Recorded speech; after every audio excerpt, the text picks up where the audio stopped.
बिस्मिल्लाहिर्रहमानिर्रहीम।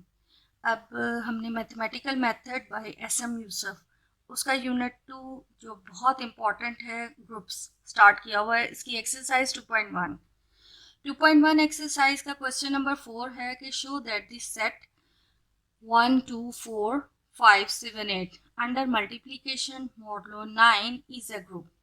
अब हमने यहाँ पर हमें ऑपरेशन जो है वो मल्टीप्लिकेशन दिया हुआ है और ये रेजिड्यू क्लास ऑफ मॉडलो 9 है और हमने ये प्रूव करना है इट्स ए ग्रुप।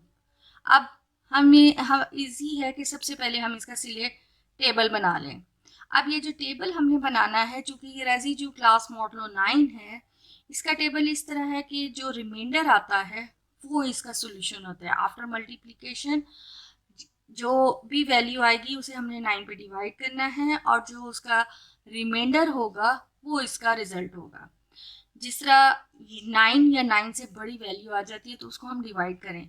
अब यानी इसका टेबल अगर हम बनाएं तो 1 2 4 5 7 8 इस तरह हमने हॉरिजॉन्टली भी लिख लिया और वर्टिकली भी। अब हमने इनका मल्टीप्लिकेशन करते जाना है और इनका रिजल्ट लिखना है।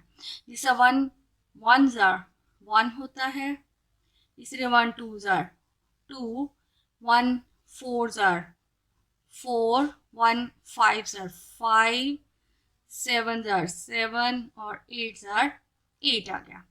अब जब हम 2 से मल्टीप्लाई करेंगे तो 2 1 जार 2, 2 2 जार 4, 9 से वैल्यू छोटी ही है 4 आएगा, 2 4 जार 8। अब यहाँ पर है 2 5 जार 10। तो जब रेजिड्यू क्लास मॉडलो 9 है तो 10 को अब हमने 9 पर डिवाइड करके देखना है। 10 को हमने 9 पर डिवाइड किया, 9 1 जार 9, रिमाइंडर इसमें 1 है, सो 2 5 जार 10 होता है, यहाँ पर हम 1 लिखेंगे। नाउ 2 7 जार 14, तो 14 को अब हम 9 पर डिवाइड करें तो 9 1 जार 9, रिमाइंडर इज 5, सो यहाँ पर 5। इसी तरह ये 2 8 जार 16। अब 16 को भी हम 9 पर डिवाइड करें तो 9 1 जार 9 and the reminder is 7, so इसका रिजल्ट जो है वो 7 आ जाता है। नेक्स्ट इसी तरह अब हमने 4 को भी इन सारों से मल्टीप्लाई करना है और ये टेबल कंप्लीट करना है। अब यानी 4 1 जार 4, 4 2 जार 8, 8 चूँकि ये रेजिड्यू क्लास मॉडलो 9 है तो यहाँ पर 8 जो है वो 9 से छोटा है, इसलिए 9 8 ही आएगा। नाउ 4 4 जार 16, तो 16 को हमने देखा यहाँ पर वैल्यू 7 एंड 5, ये 4 5 जार 20। अब 20 जो है 9 पर डिवाइड होगा, 9 2 जार 18, रिमाइंडर इज 2, तो यहाँ पर 2 वैल्यू आएगी। इसी तरह ये अब हम टेबल कंप्लीट कर लेंगे। अब ये टेबल कंप्लीट कर लिया इसी प्रोसेस से कि हमने उनको मल्टीप्लाई किया और जो रिमाइंडर आता गया वो हमने वैल्यूज लिखते गए। अब यहाँ पर हमने प्रूव करना है इट्स अ ग्रुप। अब ग्रुप के लिए सबसे पहले हमने फर्स्ट उसकी प्रॉपर्टी होती है क्लोजर लॉ, सेकंड आती है associative law, third is identity element and the last one is inverse element. ये चारों अगर प्रॉपर्टी सेटिस्फाई कर जाता है देन इट्स अ ग्रुप। अब यहाँ पर अगर टेबल को देखा जाए, हमारे पास जो सेट दिया हुआ है उसके एलिमेंट्स हैं 1 2 4 5 7 एंड 8। अब जो मल्टीप्लाई करके जो रिजल्ट आया है यहाँ पर ये सारा उनका आंसर है, यानी मल्टीप्लाई करके जो एलिमेंट्स आ रहे हैं वो अगर गौर से देखें तो सिर्फ 1 2 4 5 7 8, 2 4 8 1 5 7, 487 215। इसी तरह ये सारे वही एलिमेंट्स हैं जो सेट्स की एलिमेंट हैं।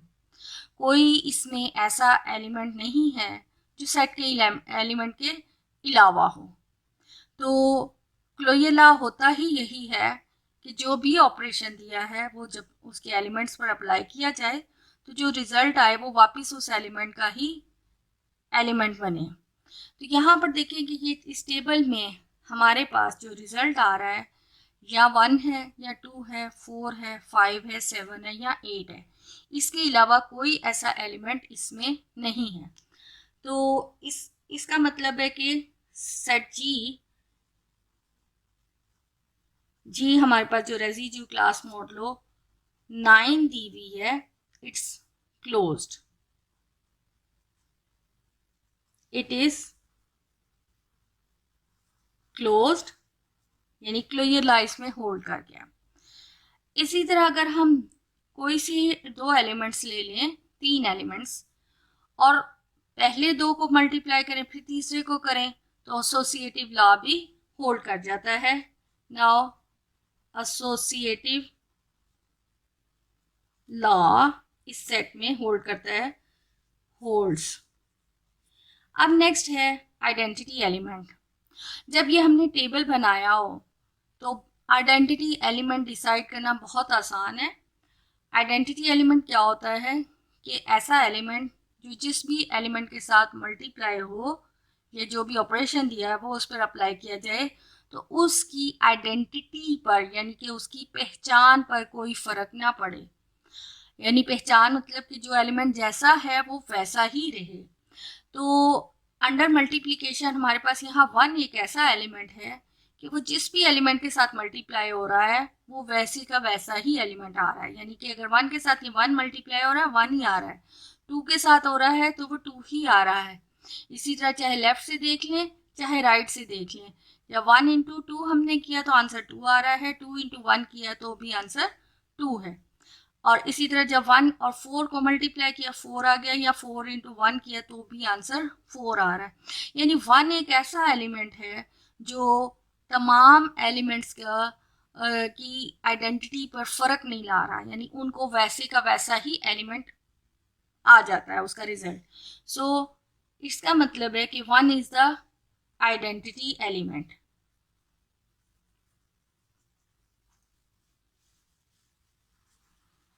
अब 1 इसका आइडेंटिटी एलिमेंट आ गया। अब हमने इन्वर्स एलिमेंट चेक करना है।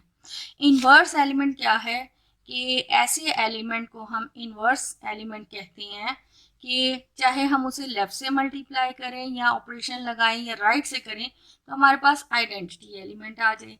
अब जब हमने यहाँ पर डिसाइड कर लिया कि 1 हमारे पास आइडेंटिटी एलिमेंट है तो उसका सबसे आसान वे है कि हर रो में से आप देख लें कि आइडेंटिटी एलिमेंट कहाँ है। यानी यहाँ पर ये 1, यहाँ ये 1 लिखा हुआ है, ये 1 लिखा हुआ है, उसको सर्कल कर लें, ये 1 आ गया, यहाँ ये 1 है और ये 1 है।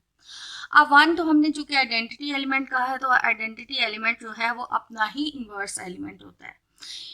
इसका मतलब है 1 का इन्वर्स एलिमेंट 1 है। अब यहाँ 1 है तो यहाँ से क्विकली हम डिसाइड कर लेंगे कि 2 इंटू 5 और 5 इंटू 2 देखें तो 1 आ रहा है।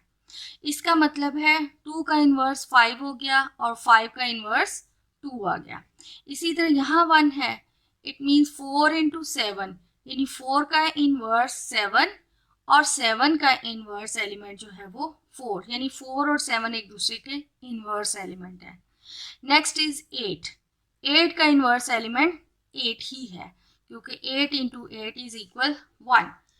तो सिंस वी नो दैट कि 2 इंटू 2 के साथ 5 मल्टीप्लाई हो रहा है और 5 इंटू 2 दैट इज 1, और इसी तरह यहाँ पर नेक्स्ट 4 है, 4 into 7 and 7 into 4 is equal identity element 1, और नेक्स्ट है 8, 8 इंटू 8 जो है वो दैट इज इक्वल 1, और 1 का तो 1 ही है। तो यहाँ पर अब हम लिख लेंगे 5 is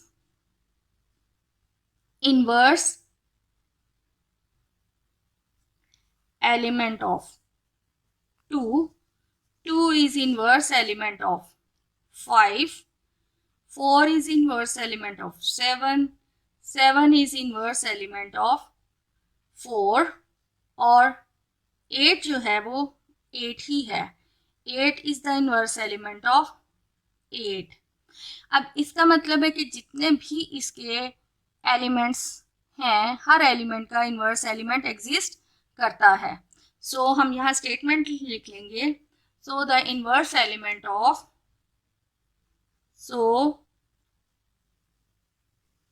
inverse element of each element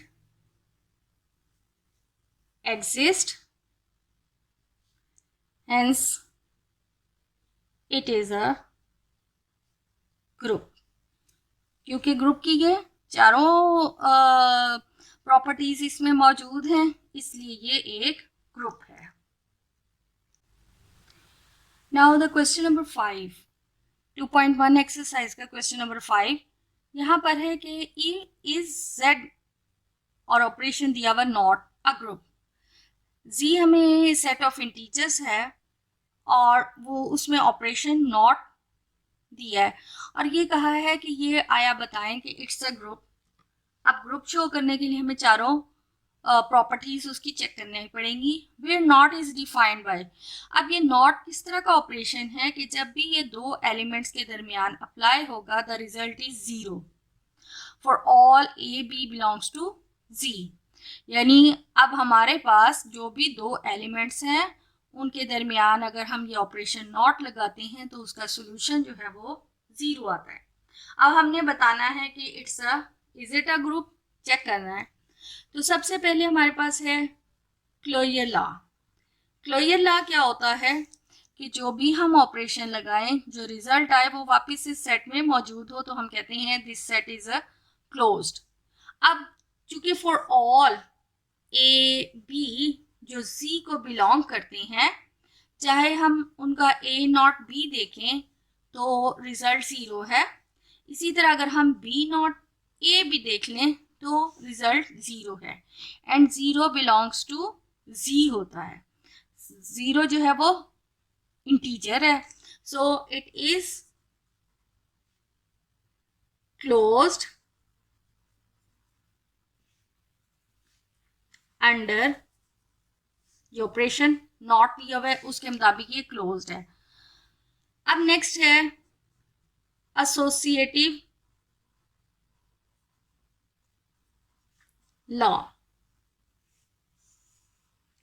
अब एसोसिएटिव लॉ के मुताबिक अगर हम 3 एलिमेंट्स लेते हैं a b and c belongs to G तो एसोसिएटिव लॉ यानी a not b not c check करना है कि आया ये बराबर है equal a not b not c के. यानी पहला और दूसरे एलिमेंट के दरमियान नॉट फिर तीसरे एलिमेंट और इसी तरह दूसरे और तीसरे के दरमियान पहले और फिर पहले के दरमियान आया ये दोनों का रिजल्ट सेम है. तो हमारे पास जो नॉट को डिफाइन किया हुआ है कि जब भी वो दो एलिमेंट्स के दरमियान अप्लाई होगा द रिजल्ट इज 0. तो ए नॉट बी की वैल्यू 0 आ गई, नॉट सी और ए नॉट बी नॉट सी यानी इसके मुताबिक जो भी दो एलिमेंट्स हैं उनको का आंसर 0. सो बी और सी के दरमियान है तो भी ये 0 है. अब 0 भी जो है वो जी का एलिमेंट है और ए भी जी का एलिमेंट है, सी भी जी का एलिमेंट है. इसका मतलब है 0 और सी के दरमियान जब नॉट अप्लाई करें तो आंसर इज 0. इसी तरह ए नॉट 0 अगर करते हैं तो भी आंसर जो है वो 0 है. अब ये तो हमने जनरल लिया था कि ए बी और सी कोई से 3 इसके एलिमेंट्स हैं. It means associative law holds. अब लास्ट इसका यानी जो जो थर्ड इसकी प्रॉपर्टी है हमने फर्स्ट और सेकंड चेक कर ली तो थर्ड होती है आइडेंटिटी एलिमेंट. अब यहाँ पर हमारे पास जब हमारे पास यहाँ दिया हुआ है कि ए और बी के दरमियान नॉट अप्लाई किया जाए तो रिजल्ट इज 0। अब यहाँ पर अगर देखा जाए तो कोई भी हमारे पास एलिमेंट भी ऐसा नहीं है, there does not exist B belongs to G such that कि अगर हम ए नॉट बी करें या बी नॉट ए करें तो आंसर जो है वो ए आना चाहिए। तब हम कह सकते हैं कि ये बी जो है वो एक, यानी यहाँ कह लें इसको ऐसे लिख लें कि आइडेंटिटी एलिमेंट इसमें बिलोंग नहीं करता, कि कोई भी एलिमेंट ऐसा नहीं है कि हम उसके साथ मल्टीप्लाई करें लेफ्ट से या राइट से, तो ये आंसर जो है वो ए आए, तभी हम इसको कह सकते हैं कि ये आइडेंटिटी एलिमेंट है। तो for all a belongs to G, कोई भी ऐसा एलिमेंट नहीं है कि हम उसे लेफ्ट से या राइट से मल्टीप्लाई करें तो वापस ए आ जाए, जबकि इस ऑपरेशन के मुताबिक हमारे पास इसका रिजल्ट जो है वो 0 आता है। सो इसका मतलब है कि इधर कोई भी आइडेंटिटी एलिमेंट एग्जिस्ट नहीं करता। चूंकि आइडेंटिटी एलिमेंट एग्जिस्ट नहीं करता तो इसलिए ये जो है वो ग्रुप नहीं है। Therefore there does not exist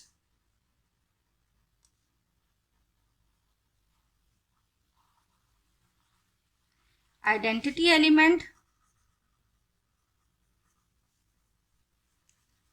under not in Z,